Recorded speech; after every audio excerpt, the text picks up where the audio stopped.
안녕하세요. 책 읽어주는 캘리그라퍼입니다. 오늘은 현진건님의 운수 좋은 날을 소개해 드리겠습니다. 고등학교 때 누구나 한 번쯤은 국어 시간에 접했던 책일 텐데요. 이 책 제목만 들어도 떠오르는 단어는 허장성세입니다. 이 장면에서 어울리는 사자성어는 라는 문제의 답이죠. 또 글의 분위기를 결정짓는 문구는 라는 질문은 추적추적 비가 내린다입니다. 시간이 흘렀는데 이 두 문제는 아직도 생각이 납니다. 이번엔 운수 좋은 날을 눈이 아닌 입으로 한 글자 한 글자 읽으면서 왜 이리 마음이 아프던지, 특히 마지막 부분은 다 읽고 너무 마음이 아프고 그 잔상이 오래가서 일부러 TV를 켜고 예능만 찾아서 보았습니다. 현진건님은 본인이 겪은 일처럼 어쩜 상황을, 심리를 이렇게 자세하게 묘사해서 썼는지 그 자세함 때문에 꼭 현실처럼 느껴져서 더 슬펐습니다. 운수 좋은 날이 이렇게 슬픈 책이었는지, 우리 구독자님들은 어떻게 받아들이실지 궁금해지네요. 그럼 저를 한없이 슬프게 했던 김첨지의 삶을 만나러 가시죠.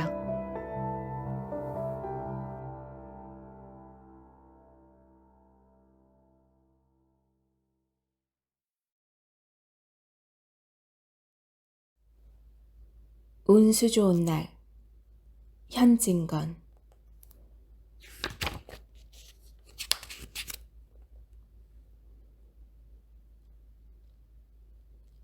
새침하게 흐린 품이 눈이 올 듯 하더니 눈은 아니오고 얼다가만 비가 추적추적 내리었다. 이날이야말로 동소문 안에서 인력 거꾼 노릇을 하는 김첨지에게는 오래간만에도 닥친 운수 좋은 날이었다. 문 안에, 거기도 문 밖은 아니지만 들어간답시는 앞집 마나님을 전찻길까지 모셔다 드린 것을 비롯하여 행여나 손님이 있을까 하고 정류장에서 어정어정하며 내리는 사람 하나하나에게 거의 비는 듯한 눈결을 보내고 있다가 마침내 교원인 듯한 양복쟁이를 동강학교까지 태워다 주기로 되었다. 첫 번에 30전, 둘째 번에 50전. 아침 대바람에 그리 흉치 않은 일이었다. 그야말로 재수가 옴붙어서 근 열흘 동안 돈구경도 못한 김첨지는 10전짜리 백통화 서푼 또는 5푼이 찰깍하고 손바닥에 떨어질 째 거의 눈물을 흘릴 만큼 기뻤었다. 더구나 이날 이때에 이 80전이라는 돈이 그에게 얼마나 유용한지 몰랐다. 컬컬한 목에 모주 한 잔도 적실 수 있거니와 그보다도 앓는 아내에게 설렁탕 한 그릇도 사다 줄 수 있습니다. 그의 아내가 기침으로 쿨룩거리기는 벌써 달포가 넘었다. 조밥도 굶기를 먹다시피 하는 형편이니 물론 약한 첩 써본 일 없다. 구태여 쓰려면 못 쓸 바도 아니로되 그는 병이란 놈에게 약을 주어 보내면 재미를 붙여서 잡고 온다는 자기의 신조에 어디까지 충실하였다. 따라서 의사에게 보인 적이 없으니 무슨 병인지 알 수 없으되 반드시 누워가지고 일어나기는 새로 모로도 못 눕는 걸 보면 중증은 중증인 듯 병이 이대도록 심해지기는 열흘 전에 조밥을 먹고 체한 때문이다.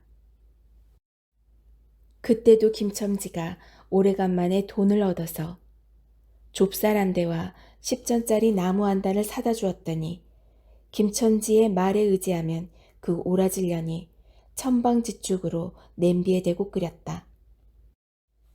마음은 급하고 불길은 달지 않아 채 익지도 않은 것을 그 오라질년이 숟가락은 고만두고 손으로 움켜서 두 뺨에 주먹덩이 같은 혹이 붉어지도록 누가 빼앗을 듯이 처박질 하더니만 그날 저녁부터 가슴이 땡긴다, 배가 캥긴다고 눈을 흡두고 지랄병을 하였다. 그때 김첨지는 열아와 같이 성을 내며 에이 오라질년 조랑복은 할 수가 없어. 못 먹어 병 먹어서 병 어쩌란 말이냐. 왜 눈을 바로 뜨지 못해? 하고 김첨지는 알른이의 뺨을 한번 후려갈겼다. 흡든 눈은 조금 바루어졌건만 이슬이 맺히었다. 김첨지의 눈시울도 뜨끈뜨끈하였다. 이 환자가 그러고도 먹는 데는 물리지 않았다. 사흘 전부터 설렁탕 국물이 마시고 싶다고 남편을 졸랐다. 이런 오라질년 조밥도 못 먹는 년이 설렁탕은 또 처먹고 지랄병을 하게? 하고 야단을 쳐보았건만 못 사주는 마음이 시원치는 않았다. 인제 설렁탕을 사줄 수도 있다. 앓는 어미 곁에서 배고파 보채는 개똥이 3살 먹이 에게 죽을 사줄 수도 있다. 80전을 손에 준 김첨지의 마음은 푼푼하였다. 그러나 그의 행운은 그걸로 그치지 않았다. 땀과 빗물이 섞여 흐르는 목덜미를 기름 주머니가 닫은 외목 수건으로 닦으며 그 학교 문을 돌아 나올 때였다. 뒤에서 인력거! 하고 부르는 소리가 난다. 자기를 불러 멈춘 사람이 이 학교 학생인 줄 김첨지는 한 번 보고 짐작할 수 있었다. 그 학생은 다짜고짜로 남대문 정거장까지 얼마요? 라고 물었다. 아마도 그 학교 기숙사에 있는 이로 동기 방학을 이용하여 귀향하려 함이리라. 오늘 가기로 작정은 하였건만 비는 오고 짐은 있고 해서 어찌할 줄 모르다가 마침 김첨지를 보고 뛰어나왔음이라. 그렇지 않으면 왜 구두를 채 신지 못해서 질질 끌고 비록 고쿠라 양복일 망정 노박이로 비를 맞으며 김첨지를 뒤쫓아 나왔으랴. 남대문 정거장까지 말씀입니까? 하고 김첨지는 잠깐 주저하였다. 그는 이 우중에 우장도 없이 그 먼 곳을 철벅거리고 가기가 싫었음일까? 처음 것, 둘째 것으로 고만 만족하였음일까? 아니다, 결코 아니다. 이상하게도 꼬리를 맞물고 덤비는 이 행운 앞에 조금 겁이 났습니다. 그리고 집을 나올 때 아내의 부탁이 마음에 캥겼다. 앞집 마나님한테서 부르러 왔을 때 병이는 그 뼈만 남은 얼굴에 유일의 생물 같은 유달리 크고 움푹한 눈에 애걸하는 빛을 띄우며 오늘은 나가지 말아요. 제발 덕분에 집에 붙어 있어요. 내가 이렇게 아픈데. 라고 모기 소리같이 중얼거리고 숨을 걸그렁 하였다. 그때의 김첨지는 대수롭지 않은 듯이 나 젠장 맞으련 별 빌어먹을 소리를 다 하네. 맞붙들고 앉으면 누가 먹여 살릴 줄 알아? 하고 훌쩍 뛰어나오려니까 환자는 붙잡을 듯이 팔을 내저으며 나가지 말라도 그래. 그러면 일찍이 들어와요? 하고 목매인 소리가 뒤를 따랐다. 정거장까지 가잔말을 들른 순간에 경련적으로 떠는 손, 유달리 큼직한 눈, 올듯한 아내의 얼굴이 김첨지의 눈앞에 어른어른하였다. 그래 남대문 정거장까지 얼마란 말이요? 하고 학생은 초조한 듯이 인력거꾼의 얼굴을 바라보며 혼잣말같이 인천차가 한 11점에 있고 그 다음에는 새로 2점이든가? 라고 중얼거린다. 이런 50점만 줍시오. 이 말이 저도 모를 사이에 불쑥 김첨지의 입에서 떨어졌다. 제 입으로 부르고도 스스로 그 엄청난 돈 액수에 놀래었다. 한꺼번에 이런 금액을 불러라도 본 지가 그 얼마만인가. 그러자 그 돈 벌 욕기가 병자에 대한 염려를 사르고 말았다. 설마 오늘 내로 어떠랴 싶었다. 무슨 일이 있더라도 제1, 제2의 행운을 곱친 것보다도 오히려 갑절이 많은 이 행운을 놓칠 수 없다 하였다. 이런 50조는 너무 과한데? 이런 말을 하며 학생은 고개를 기웃하였다. 아니올시다. 이 수로 치면 여기서 거기가 10월이가 넘는답니다. 또 이런 진날엔 좀 더 주셔야지요. 하고 빙글빙글 웃는 차부의 얼굴에는 숨길 수 없는 기쁨이 넘쳐 흘렀다. 그러면 달라는 대로 줄 터이니 빨리 가요. 관대한 어린 손님은 그런 말을 남기고 총총히 옷도 입고 짐도 챙기러 제 갈대로 갔다. 그 학생을 태우고 나선 김첨지의 다리는 이상하게도 거뿐하였다. 다름질을 한다느니 보다 거의 나는 듯하였다. 바퀴도 어떻게 속히 도는지 구른다느니 보다 마치 얼음을 지쳐 나가는 스케이트 모양으로 미끄러져 가는 듯하였다. 얼은 땅에 비가 내려 미끄럽기도 하였지만 이윽고 끄는 이의 다리는 무거워졌다.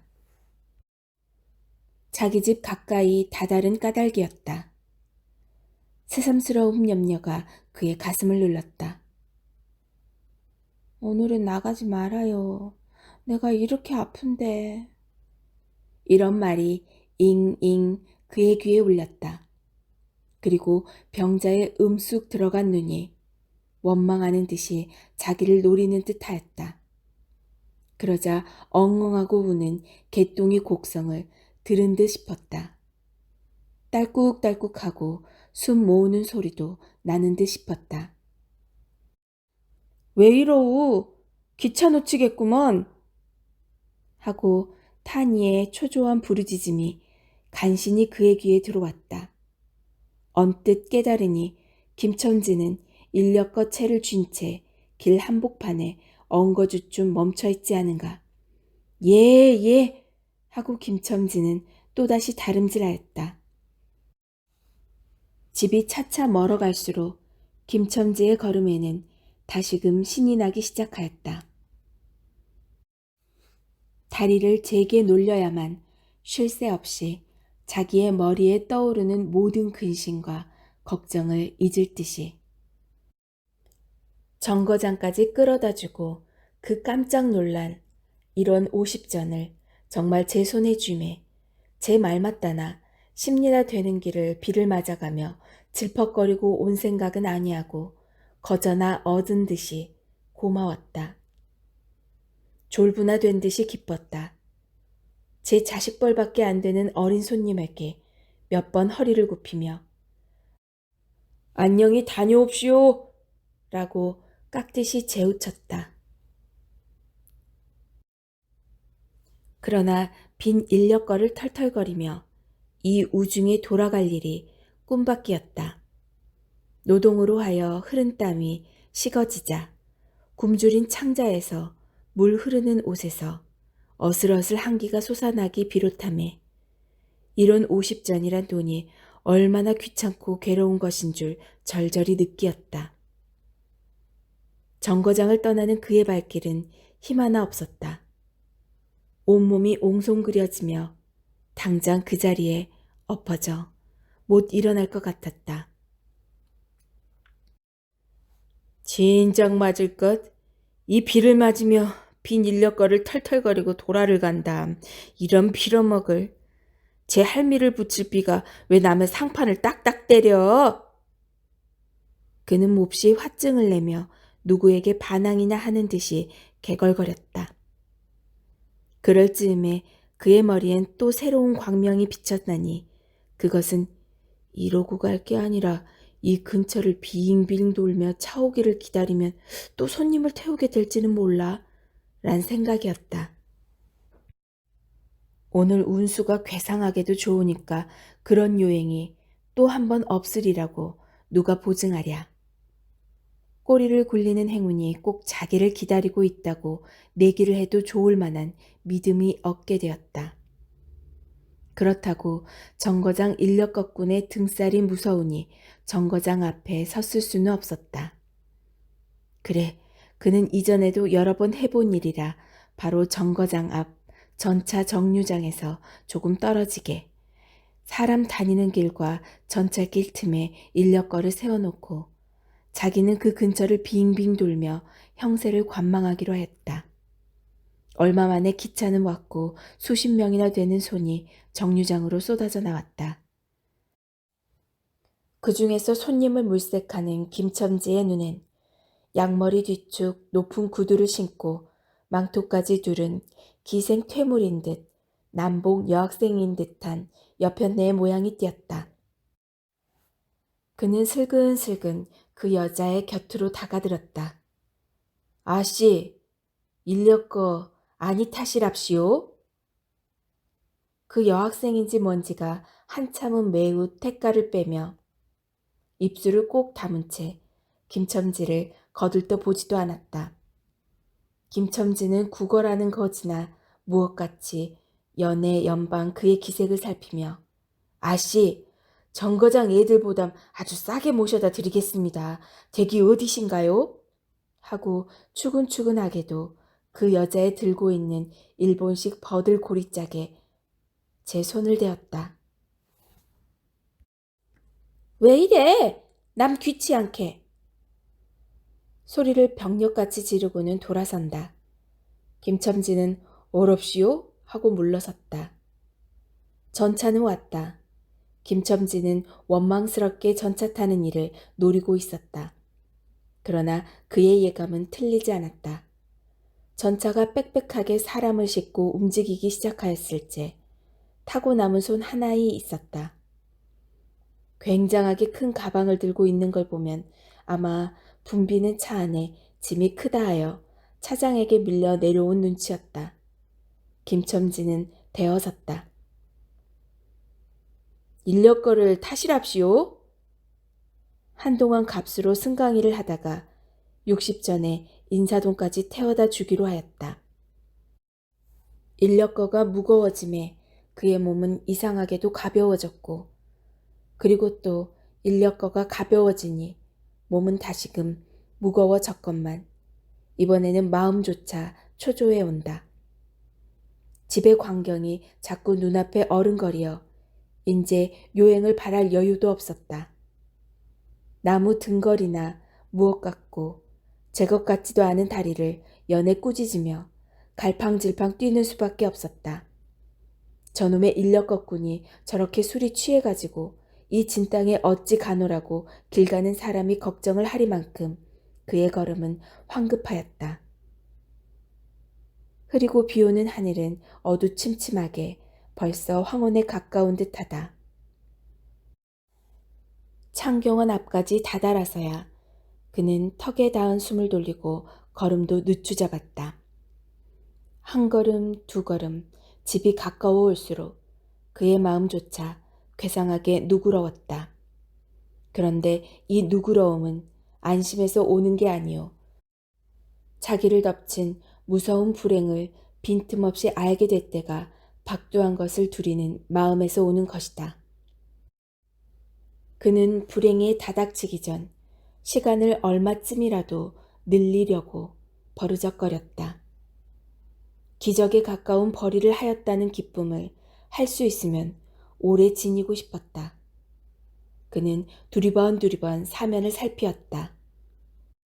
그 모양은 마치 자기 집, 곧 불행을 향하고 달려가는 제 다리를 제 힘으로는 도저히 어찌할 수 없으니 누구든지 나를 좀 잡아다고 구해다고 하는 듯하였다.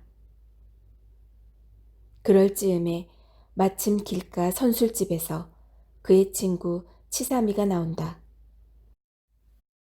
그의 우글우글 살찐 얼굴에 주흥이 젖는 듯 온 턱과 뺨을 시커멓게 구렛나룻이 덮었거늘 노릇탱탱한 얼굴이 바짝 말라서 여기저기 고랑이 패이고 수염도 이때야 턱 밑에만 마치 솔잎송이를 거꾸로 붙여놓은 듯한 김천지의 풍채하고는 기이한 대상을 짓고 있었다. 여보기 김첨지, 자네 문 안 들어갔다 오는 모양일세 그려. 돈 많이 벌었을 테니 한 잔 빨리게. 뚱뚱보는 말라깽이를 보던 마태 부르짖었다. 그 목소리는 몸짓과 딴판으로 연하고 싹싹하였다. 김첨지는 이 친구를 만나는 게 어떻게 반가운지 몰랐다. 자기를 살려준 은인이나 무엇같이 고맙기도 하였다. 자네는 벌써 한잔한 모양일세 그려. 자네도 오늘 재미가 좋았나 보이? 하고 김첨지는 얼굴을 펴서 웃었다. 앞다, 재미 안 좋다고 술 못 먹을랜가. 그런데 여보게, 자네 왼몸이 이리 물독에 빠진 쇠항지 같은가. 어서 이리 들어와 말리게. 선술집은 훈훈하고 뜨뜻하였다. 추어탕을 끓이는 솥뚜껑을 열 적마다 뭉게뭉게 떠오르는 흰김. 석쇠에서 뻐지직 구워지는 너비안이 구이며 제육이며 간이며 콩팥이며 북어며 빈대떡. 이 너저분하게 늘어놓인 안주 탁자에 김첨지는 갑자기 속이 쓰려서 견딜 수 없었다. 마음대로 한량이면 거기에 있는 모든 먹음먹이를 모조리, 깡그리 집어삼켜도 시원치 않았다. 하되 배고픈 이는 위선 분량 많은 빈대떡 2개를 쪼이기로 하고 추어탕을 한 그릇 청하였다. 줄인 창자는 음식 맛을 보더니 더욱더욱 비어지며 자꾸자꾸 드리라 하였다. 순식간에 두부와 밑꿀이 든 국 한 그릇을 그냥 물같이 들이키고 말았다. 셋째 그릇을 받아들었을째 데우던 막걸리 곱빼기 2잔이 더웠다. 치삼이와 같이 마시자 원원이 비었던 속이라 찌르르 하고 창자에 퍼지며 얼굴이 화끈하였다. 놀러 곱빼기 한 잔을 또 마셨다. 김첨지의 눈은 벌써 개게 풀리기 시작하였다. 석쇠에 얹은 떡 2개를 숭덩숭덩 썰어서 볼을 불룩거리며 또 곱빼기 2잔을 부어라 하였다. 치삼은 의아한 듯이 김첨지를 보며 여보게, 또 붙다니. 우리가 벌써 녹전씩 먹었네. 돈이 40전일세. 라고 주의시켰다. 아따 이놈아, 40전이 그리 끔찍하냐? 오늘 내가 돈을 막 벌었어. 참 오늘 운수가 좋았느니? 그래, 얼마를 벌었단 말인가? 30원을 벌었어. 30원을. 이런 젠장 맞을. 술을 왜 안 부어? 괜찮다. 막 먹어도 상관없어. 오늘 돈 산더미 같이 벌었는데. 이 사람이 취했군. 그만두세. 이놈아, 이걸 먹고 취할래냐? 어서 더 먹어! 하고는 치삼의 귀를 잡아채며 취한 이는 부르짖었다. 그리고 술을 붓는 15살 됨직한 중대가리에게로 달려들며 이놈! 오라질 놈, 왜 술을 붓지 않어? 라고 야단을 쳤다. 중대가리는 히히 웃고 치삼을 보며 문의하는 듯이 눈짓을 하였다. 주정꾼이 이 눈치를 알아보고 화를 버럭 내며 애미를 붙으리 오라질 놈들 같으니 이놈 내가 돈이 없을 줄 알고? 하자마자 허리춤을 흠칫흠칫 하더니 1원짜리 한 장을 꺼내어 중대가리 앞에 펄쩍 집어던졌다. 그 사품에 몇 푼 은전이 짤그랑하며 떨어진다. 여보게, 돈 떨어졌네. 되돈을 막 끼었나? 이런 말을 하며 치삼은 일변 돈을 줍는다. 김첨지는 취한 중에도 돈의 거처를 살피는 듯이 눈을 크게 떠서 땅을 내려다보다가 불시에 제하는 짓이 너무 더럽다는 듯이 고개를 소스라치자 더욱 성을 내며 봐라 봐! 이 더러운 놈들아! 내가 돈이 없나? 다리 뼈다구를 꺾어 놓을 놈들 같으니 하고 치삼에 주워두는 돈을 받아 이 왼수했던 이 육실을 했던 하면서 팔매질을 한다. 벽에 맞아 떨어진 돈은 다시 술 끓이는 양푼에 떨어지며 정당한 매를 맞는다는 듯이 쨍 하고 울었다. 곱빼기 2잔을 또 부어질 겨를도 없이 말려가고 말았다. 김첨지는 입술과 수염에 붙은 술을 빨아들이고 나서 매우 만족한 듯이 그 솔잎 송이 수염을 쓰다듬으며 또 부어 또 부어 라고 외쳤다. 또 한 잔을 먹고 나서 김첨지는 치삼의 어깨를 치며 문득 껄껄 웃는다. 그 웃음소리가 어떻게 컸는지 술집에 있는 이의 눈은 모두 김첨지에게로 몰렸다. 웃는 이는 더욱 웃으며 여보게 치삼이 네 무슨 이야기 하나 할까? 오늘 손을 태고 정거장까지 가지 않았겠나? 그래서? 갔다가 그저 오기가 안 됐네 그려. 그래 전차 정류장에서 얼음얼음하며 손님 하나를 태울 궁리를 하지 않았나. 거기 마침 만화님이신지 여학생님이신지 요새야 어디 논다니와 아가씨를 구별할 수가 있던가. 망토를 두르시고 비를 맞고 서 있겠지. 슬근슬근 가까이 가서 인력거 타시랍시오 하고 손가방을 받으려니까 내 손을 탁 부리치고 획 돌아서더니만 왜 남을 이렇게 귀찮게 굴어. 그 소리야말로 꾀꼬리 소리지. 하하하. 김첨지는 교묘하게도 정말 꾀꼬리 같은 소리를 내었다. 모든 사람은 일시에 웃었다. 빌어먹을 깍쟁이 같은 년. 누가 저를 어쩌나? 왜 남을 귀찮게 굴어? 허이구 소리가 처신도 없지. 웃음소리들은 높아졌다. 그러나 그 웃음소리들이 사라지기 전에 김첨지는 훌쩍훌쩍 울기 시작하였다. 치삼이는 어이없이 주정뱅이를 바라보며 금방하고 지랄하더니 우는 건 또 무슨 일인가? 김첨지는 연애 코를 들이마시며 우리 마누라가 죽었다네. 뭐? 마누라가 죽다니 언제? 이놈아 언제는 오늘이지. 예끼 미친놈 거짓말 마라. 거짓말을 왜? 참말로 죽었어 참말로. 마누라 시체를 집에 뻗을쳐놓고 내가 술을 먹다니 내가 죽일 놈이야 죽일 놈이야. 하고 김첨지는 엉엉 소리를 내어 운다. 치삼은 흥이 조금 깨어지는 얼굴로 아니 사람이 참말을 하나 거짓말을 하나. 그러면 집으로 가세 가. 치삼의 끄는 손을 뿌리치더니 김첨지는 눈물이 글썽글썽한 눈으로 싱그레 웃는다. 죽기는 누가 죽어? 하고 득이가 양양. 죽기는 왜 죽어? 생때같이 살아만 있던다. 그 오라질년이 밥을 죽이지. 이제 나한테 속았다? 하고 어린애 모양으로 손뼉을 치며 웃는다. 이 사람이 정말 미쳤단 말인가? 나도 아주머니가 앓는단 말은 들었는데.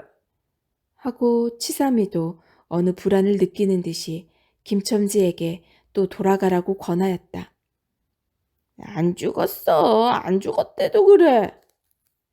김첨지는 화증을 내며 확신 있게 소리를 질렀을 때 그 소리엔 안 죽은 것을 믿으려고 애쓰는 가락이 있었다. 기어이 일어너치를 채워서 곱빼기를 한 잔씩 더 먹고 나왔다.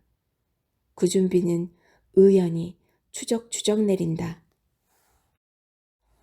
김첨지는 취중에도 설렁탕을 사가지고 집에 다다랐다. 집이라 해도 물론 셋집이요.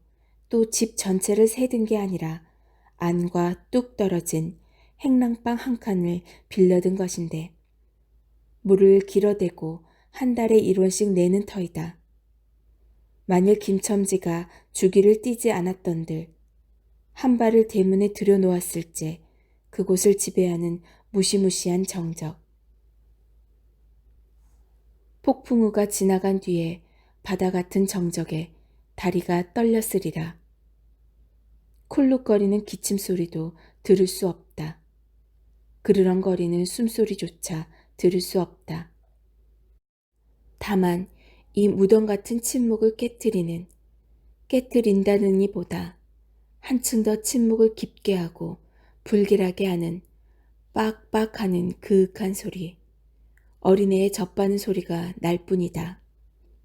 만일 청각이 예민한 이 같으면 그 빡빡 소리는 빨따름이요 꿀떡꿀떡하고 젖 넘어가는 소리가 없으니 빈젖을 빤다는 것도 짐작할는지 모른다.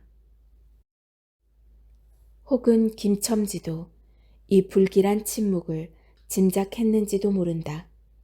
그렇지 않으면 대문에 들어서자마자 전에 없이 이 난장 맞으려는 남편이 오는데 나아보지도 않아? 이 오라질년. 이라고 고함을 친 게 수상하다. 이 고함이야말로 제 몸을 엄습해오는 무시무시한 증을 쫓아버리려는 허장성세인 까닭이다. 하여간 김첨지는 방문을 왈칵 열었다. 구역을 나게 하는 축이, 떨어진 삿자리 밑에서 나온 먼지네, 빨지 않는 기저귀에서 나는 똥내와 오줌내, 가지 각색대가 켜켜이 앉은 옷내, 병인의 땀 썩은 내가 섞인 추기가 무딘 김첨지의 코를 찔렀다. 방 안을 들어서며 설렁탕을 한 구석에 놓을 사이도 없이 주정꾼은 목청을 있는 대로 다 내어 호통을 쳤다. 이런 오라질년. 주야장천 누워만 있으면 제일이야? 남편이 와도 일어나지를 못해. 나는 소리와 함께 발길로 누은이의 다리를 몹시 찼다. 그러나 발길에 채이는 건 사람의 살이 아니고 나무 등걸과 같은 느낌이 있었다. 이때에 빽빽 소리가 응아 소리로 변하였다. 개똥이가 물었던 젖을 빼어놓고 운다. 운데도 온 얼굴을 찡그려 붙여서 운다는 표정을 할 뿐이다. 응아 소리도 입에서 나는 게 아니고 마치 뱃속에서 나는 듯 하였다. 울다가 목도 잠겼고 또 울 기운조차 시진한 것 같다. 발로 차도 그 보람이 없는 걸 보자 남편은 아내의 머릿맡으로 달려들어 그야말로 까치집 같은 환자의 머리를 꺼들어 흔들며 인연, 말을 해, 말을. 입을 붙였어? 이를 오라질년. 응, 이것 봐. 아무 말이 없네. 이년아, 죽었단 말이냐? 왜 말이 없어? 또 대답이 없네. 정말 죽었나 봐. 이러다가 노은이의 흰 창이 검은 창을 덮은 위로 짙은 눈을 알아보자마자 이 눈깔, 왜 나를 바로 보지 못하고 천정만 보느냐? 응? 하는 말 끝에 목이 메었다. 그러자 산 사람의 눈에서 떨어진 닭의똥 같은 눈물이 주군이의 뻣뻣한 얼굴을 어릉어릉 적시었다. 문득 김첨지는 미친 듯이 제 얼굴을 주군이의 얼굴에 한데 비벼대며 중얼거렸다. 설렁탕을 사다 놓았는데 왜 먹지를 못하니? 괴상하게도 오늘은 운수가 좋더니만